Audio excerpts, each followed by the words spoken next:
Hi there. I was just talking to one of my clients about vulnerability. And then I was like, I just want to get on Facebook and talk about this more. We were talking about, so he has a relationship and he wants deeper intimacy with his partner. And I hear this a lot, like the relationship has gotten to a certain level of surface relating. And it's nice, it's pleasant, but it's not going any deeper. And relationships of all kinds, friendships, intimate relationship, deepens with vulnerability. And vulnerability is like moments when we let ourselves be seen in a way that we're not usually. And for this particular client, he's really good at having everything together.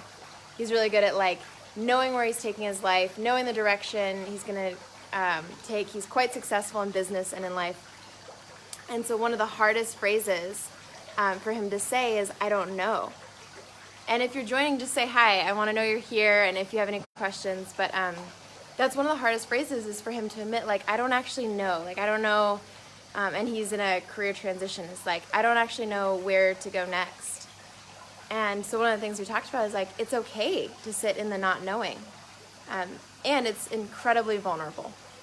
And I get that. Like, it can be so uncomfortable. There's so much, like, I just want to have the certainty and the control of knowing. So that's one. The other phrase, and this goes back to what I've been talking about in terms of boundaries and consent, is I don't like that, or I don't want that. Like, I gave the example of telling a partner that I actually like being kissed differently, and how freaking vulnerable that felt to be like, this is not how I like it.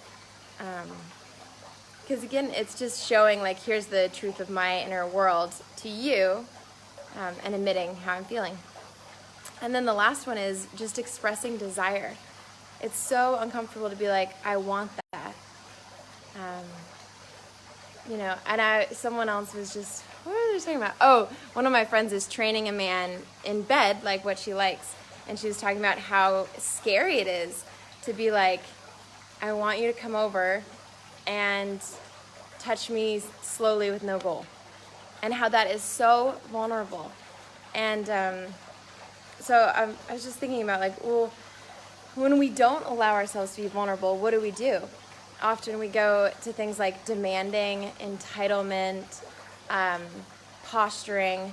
So, for example, my client that has always had it all together in business, now is at a career transition, doesn't know what to do. His first instinct is to just posture, be like, no, I got this together. Like, I'm just going to do this and be certain. And so we're just trying to dial it back and be like, it's okay to sit in the not knowing and the uncertainty. Or like with my friend that's asking for what she wants in bed, like her first response is to blame him and be like, you're not pleasing me. You don't know what you're doing. Because it's so much more vulnerable to rewind and be like, actually, I wanted to show you what I like. I want to show you what I want. So I was just starting to think about vulnerability today, and like how it's uncomfortable and all the little weird things that we do to avoid letting ourselves be seen and be vulnerable in those spots. So give me a comment, say hi, let me know if this resonates with you, if you can relate with the fear or the struggle of taking off some of your guards and letting yourself be vulnerable, especially with phrases like, I don't know, I don't like this, or I want it. So let me know, comment below, and it's good to see you guys.